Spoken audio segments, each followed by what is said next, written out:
everyone, and welcome back. Today is Friday, January 23rd, 2009. Congratulations, we have officially made it through one more week of this Origami of the Day calendar folding project.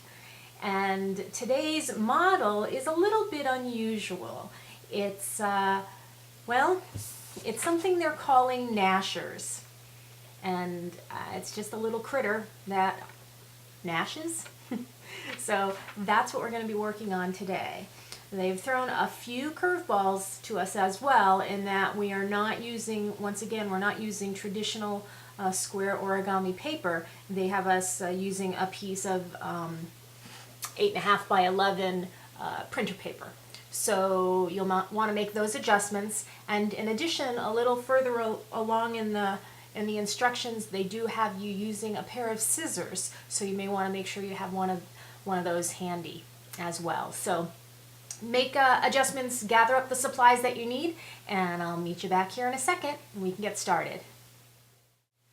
Alright, so for the first step in today's project, we're going to take our piece of paper, I have to hold it all the way back here so it can get into the frame. You're going to take your piece of paper and fold it in half. So just fold it down and fold it in half. The next thing you're going to do is do a guideline fold. And again, how that works, you're just going to make the fold and then open it back up. So you're going to fold this piece in half once again, and then just open it right back up. Step 3 is to, from this point, fold up, and you've got the opening at the bottom, and you're going to fold up the bottom corners of the top flap and fold them up to that center, to the center guideline. So once you have these bottom corners folded up, what you're going to do is then fold up the entire flap at that center line so that it looks like this. And then just flip the page over so that you're ready for the next set of folds. With your page now flipped to the other side, you're going to fold down all 4 corners to that center line. So just one at a time, fold in the corners. And what you may find you need to do is do a little bit of adjustment as you fold these up so that they line up nicely. I found that I needed to go back through and do it, make a few little adjustments to get it to where it was nice and symmetrical. But when you end up, it'll look like this. With all 4 corners folded in, you now have a piece where one side has the 4 corners and the other side is like this, and this is a little bit of a pocket here. So that's where you end up. And what you're going to do at this point is to fold up the bottom flap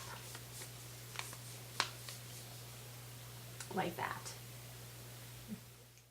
Okay, so at this point, this is where the scissors are going to come into play.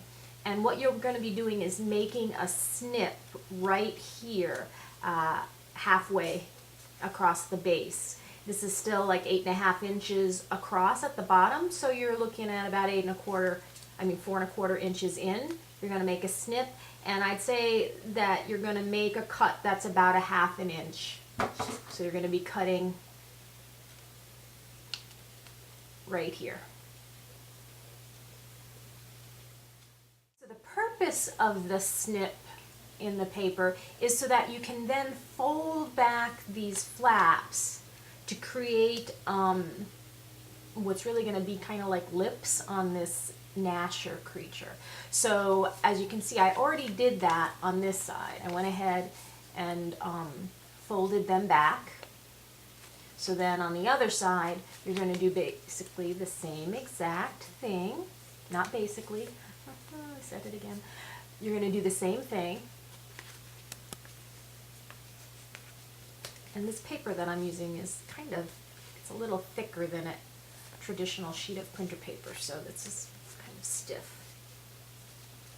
But when you're done, it will look like this. I'm going to do it this way because I'm right-handed. It'll look like this, and this is where the magic of the Gnasher comes into play. Then you're going to kind of open it up. So you're opening it up, and then if you just push down, wah.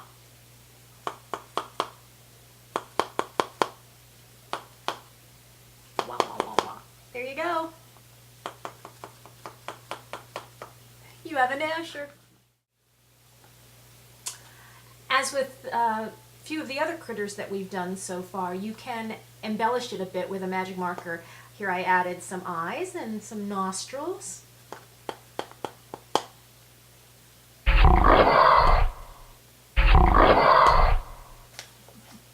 And that's it. It's a Gnasher. All right, so you have to admit that one was kind of cute, right? Kind of fun. A nice way to end off our week. This weekend there is one little technical fold that they teach on the calendar over the course of the 2 days, and it's called the helmet base. And when I looked ahead on Monday, they use that. You build upon this one fold in order to do the model that we'll learn on Monday. So at some point over the weekend, it'll be a very short one because it's all of like 2 or 3 folds to do this. But I will post a video that teaches you how to do that so that you'll be prepared to do Mondays. In the meantime, here in Florida, it's supposed to finally warm up over the weekend, so yay! Although I have very sad plants. I have some very tragic looking foliage outside. So I hope things weather-wise are good for you, that you can have a great weekend, enjoy yourselves, and I will see you on Monday. Bye!